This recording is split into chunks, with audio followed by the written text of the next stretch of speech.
श्री रघुवर जी के अवधपुरी में प्राण प्रतिष्ठा होना है। निमंत्रण को स्वीकार करो, अब सबको अयोध्या चलना है। निमंत्रण को स्वीकार करो, अब सबको अयोध्या चलना है।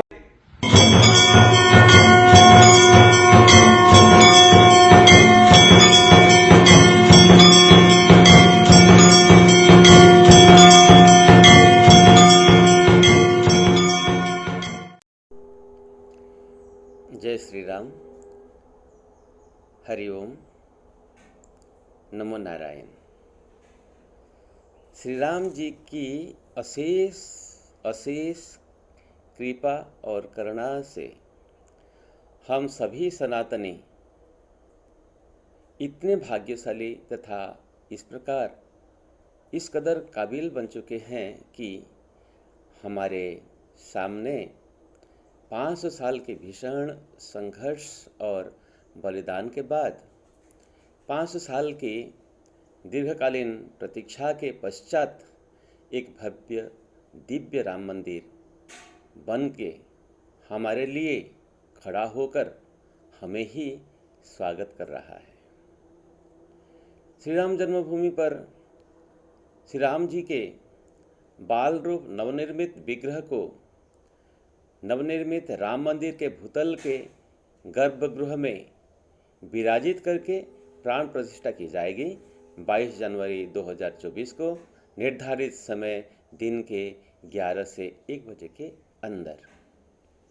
अब श्री राम जन्मभूमि से आए हुए पूजित अक्षत को जनवरी 1 तारीख से 15 तारीख के अंदर प्रत्येक राज्य के घर घर जन जन तक पहुंचाकर हर एक राम भक्त को न्योता दिया जाएगा, ताकि सभी बाल रूप विग्रह प्राण प्रतिष्ठा के शुभ दिन पर नवनिर्मित राम मंदिर में उपस्थित होकर इस भव्य उत्सव के भव्य दृश्य का साक्षी बन सकें।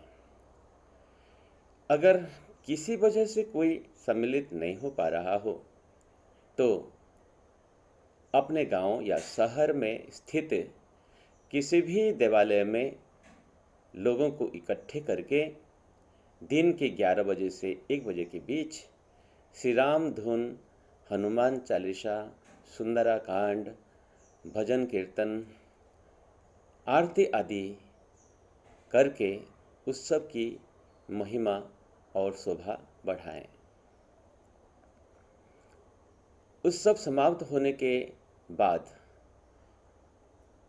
1 बजे के अपरांत जो टेलीकास्ट होने वाला है, कहीं भी इकट्ठा होकर सब लोग मिलकर के यह भव्य उत्सव का अद्भुत नज़ारा दर्शन करने का सौभाग्य भी प्राप्त करना। फिर शाम को सभी देवताओं की प्रसन्नता हेतु 5 से अधिक दीपक जलाकर ढंग से दीपोत्सव मनाना। इस कार्यक्रम को सुंदर और अतुलनीय बनाने के लिए यथासाध्य प्रयास करना और श्री राम जी के आशीर्वाद भी साथ साथ प्राप्त करना। नमो नारायण। हरि ओम। जय श्री राम।